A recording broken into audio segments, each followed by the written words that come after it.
Let's get the situation on the ground and hear from our reporter now, Andy, in the East Midlands. The one thing we do know for sure is that Riyad Mahrez isn't here. Earlier on today, he was given permission by the Algerian national side to leave their training camp to, in their words, finalise a move away from Leicester City. But the rules state that if a player is released away from an international training camp, they have to come back to their club. He isn't here, so the only way that another club would therefore be able to speak to the player is if they put in a new bid with Leicester City, and that bid was accepted. I've been told today that as things stand, there's no change. No new bid has been made for the players.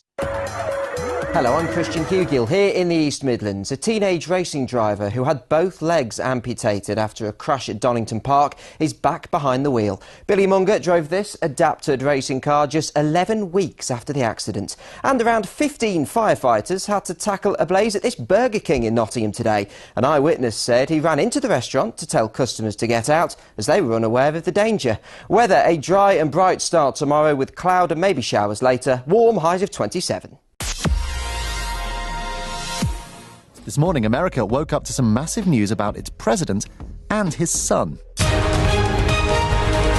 Good morning, America. Breaking overnight, Donald Trump Jr. speaks out. I probably would have done things a little differently. After releasing those stunning emails revealing he was eager to accept Russian help for his father's campaign.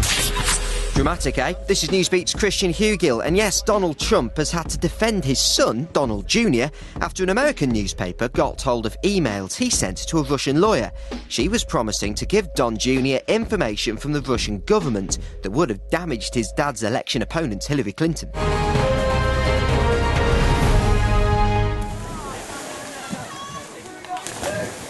It's October, it's only 13 degrees out here in the countryside, and it's a lot colder in there. But want to be in the Marines?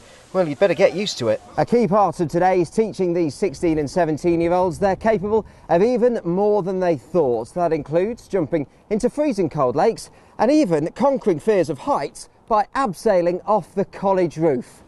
Did I mention I'm not brilliant with heights either?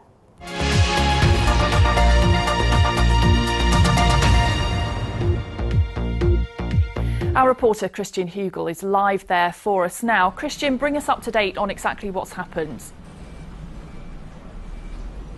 Well, all three emergency services were called to the scene at around 10 o'clock this morning to Biodynamic, right at the back of the Colic Industrial Estate. There was no fire when Nottinghamshire Fire and Rescue Service arrived, but they say there has been a gas explosion. This blue tanker behind me certainly seems to have fallen and looks like it suffered dents and damage to the top. We do know that 2 people have been taken to hospital with injuries that are described as serious. Let's speak to the man himself, Mr. Frank Bruno. Frank, what a pleasure it is to meet you. Nice to meet you, like that Justin Bieber going on there. Thank you very much. My hair's never been praised by Frank Bruno before. Right. Frank, how did you first come into contact with Marcellus Baz and the Nottingham School of Boxing? I'm doing the Frank Bruno Foundation.